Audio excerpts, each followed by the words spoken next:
Hello all of student, सभी के लिए राम राम, सभी के लिए राधे राधे।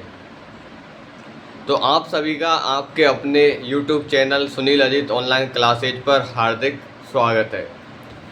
जैसा कि आप सभी को पता होगा कि राजस्थान में सबसे बड़ी भर्ती क्या राजस्थान में सबसे बड़ी भर्ती आई है किसकी? 4th ग्रेड की। लेकिन अधिकतर स्टूडेंट्स के मन में एक क्वेश्चन है कि हम क्या पढ़ें, कहाँ से पढ़ें, राजस्थान जीके को कैसे क्लियर करें। ये क्वेश्चन बहुत ही बड़े लेवल पर उठ रहा है। क्यों? क्योंकि अधिकतर स्टूडेंट्स को पता ही नहीं है कि हमें राजस्थान जीके कैसे पढ़नी है, उनके लिए फ्री किताब कहाँ से आएगी, नोट्स कहाँ से आएंगे। इस तरह की जानकारी आपके साथ साझा करने के लिए हम इस वीडियो में जुड़े हुए हैं। क्यों? क्योंकि ज़्यादातर स्टूडेंट्स इस टाइम पे फोकस दे रहे हैं कि पशु परिचर का रिजल्ट कैसा गया, ख़राब क्यों गया, इस बात के ऊपर।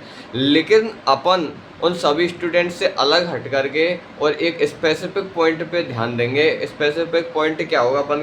अपन का पॉइंट रहेगा कि जो अपन की राजस्थान 4th ग्रेड की वैकेंसी है, इसमें सिलेक्शन कैसे होगा, यानी कि what will process to select in 4th grade vacancy. समझ रहे हो कि नहीं? क्यों? क्योंकि इसमें बहुत अच्छे अच्छे एक तो विभाग हैं। अब उन विभागों में सिलेक्शन कैसे होगा? पढ़ने से। लेकिन पढ़ेंगे कैसे? पढ़ तो हम सभी रहे हैं, लेकिन सिलेक्शन तो उन 52 या 53,000 लोगों का ही तो होगा। ये थोड़ी है कि सिलेक्शन हर किसी का हो जाए। सिलेक्शन हर किसी का नहीं होगा। सिलेक्शन उसी का होगा जो क्या है कि उसकी तैयारी करेगा उस क्षेत्र में और प्रबल तरीके से अपना परफॉर्मेंस देगा। तो इस बात की जानकारी के लिए हम सबसे पहले ये देखेंगे कि हमें कैसे पढ़ना है, यानी कि हमारा पढ़ने का तरीका क्या होना चाहिए, जिससे कि हम इस 4th ग्रेड की जो वैकेंसी आ रही है उसमें अपनी एक सीट फिक्स कर सकें। क्यों? क्योंकि भाई साहब यहाँ में जो रीट वाले हैं वो भी पार्टिसिपेट कर रहे हैं, इधर कोई RAS वाला है वो भी अपन का चतुर्थ श्रेणी कर्मचारी बनने की दौड़ में सबसे आगे हैं। क्यों? अपन तो ये सोच रहे हैं कि वो नहीं बनेगा, लेकिन वो ये सोच रहा है कि ये अपन की 4th ग्रेड वैकेंसी है वो आई मेरे लिए, किसी और के लिए ये वैकेंसी आई ही नहीं है। समझ रहे हो कि नहीं?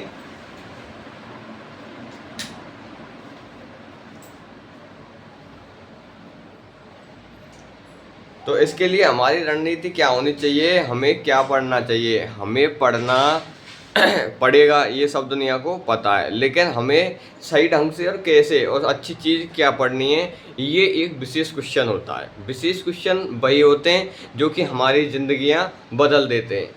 समझ रहे हो कि नहीं? विशेष क्वेश्चंस वही होते हैं जो हमारी ज़िंदगियां बदल देते हैं। लेकिन ज़िंदगी जब बदलती है जब उन क्वेश्चंस का हमारे पास एक बहुत ही अच्छा, बहुत ही सुगम और उत्तर हो, वरना यूं ही पल में ज़िंदगियां नहीं बदलती हैं।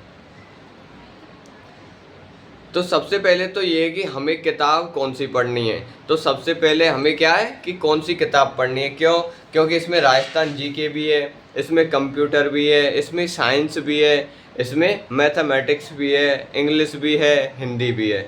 इतनी सारी सब्जेक्ट होने के बावजूद भी हमारे पास 5 महीने हैं। क्या? हमारे पास 5 महीने हैं किसके लिए? सिलेक्शन लेने के लिए। लेकिन अपन क्या है कि बहुत से स्टूडेंट्स इस सोच में रह जाते हैं कि हमारा तो सिलेबस पूरा हो गया, हमें कोई टेंशन वाली बात नहीं है, हमारा सिलेक्शन श्योर है। लेकिन किसी महान व्यक्ति ने कही है कि पानी को कीड़ा हमेशा पानी में ही मरता है, यानी कि पढ़ने वाला हमेशा अपने खुद में ही मर जाता है। ये नहीं कि हाँ, और जो जिसको मेहनत करनी है वो धीरे धीरे धीरे और आगे बढ़ता जाता है और एक अच्छे परफॉर्मेंस पर वो पहुंच जाता है। और जब अच्छे परफॉर्मेंस पर पहुंच जाता है तो ऑटोमेटिक वो सेलेक्ट हो जाता है। होता है कि नहीं?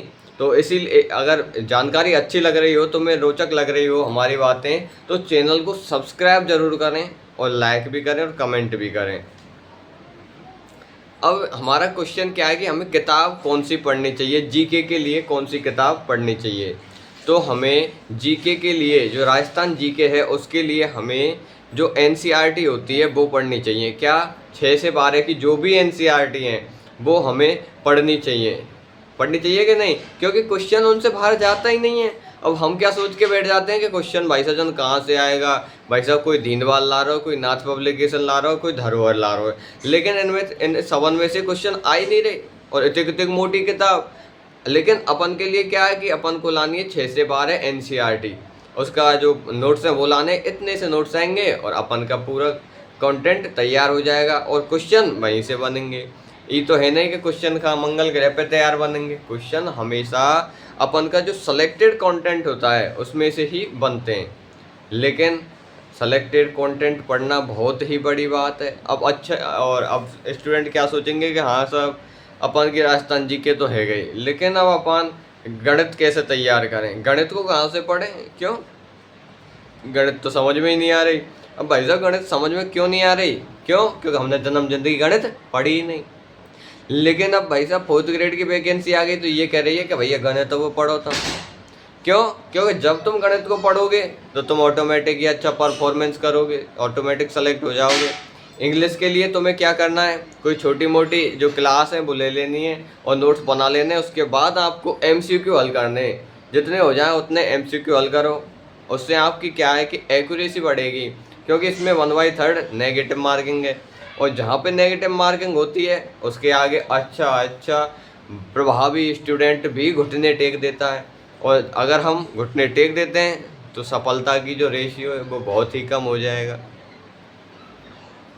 अगर हमें सफलता चाहिए तो हमें क्या करना पड़ेगा, पढ़ना पड़ेगा। पढ़ना भी कितना, ऐसे नहीं कि 1-2 घंटे पढ़ लिए, कम से कम 8 और 9 घंटे रूटीन वाइज पढ़ना पड़ेगा। क्यों, क्योंकि जो अपन की 4th ग्रेड वैकेंसी है इसमें भी बहुत सी ऐसी वैकेंसी हैं जो कि हाँ जो कलेक्टर होता है ना, जिला कलेक्टर, उसके चपरासी बनने की भी है। तो हल्के में अपन को लेनी नहीं है ये वैकेंसी, बहुत बड़ी वैकेंसी ये हो जाएगी।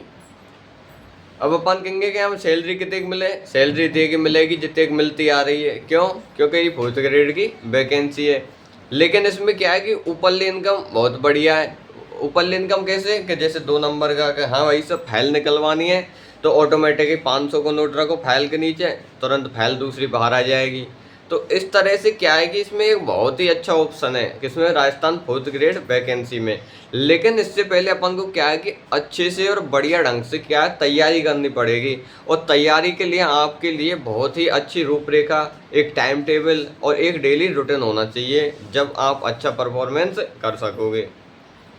तो आज की वीडियो को हम यहीं पे समाप्त करते हैं, और अगर वीडियो अच्छी लगे तो चैनल को लाइक करें, सब्सक्राइब करें और कमेंट करें, और कमेंट में बताएं कि जो अगली वीडियो है वो किस सब्जेक्ट के ऊपर होनी चाहिए। आपकी कौन कौन सी सब्जेक्ट हैं जो कि सबसे वीक हैं, उनके हम शॉर्ट नोट्स आपके लिए हमारे टेलीग्राम चैनल पर उपलब्ध कराएंगे, जिससे कि आप अच्छा परफॉर्मेंस करो और अच्छे बेटर ढंग से उसे पढ़ सको। ठीक है।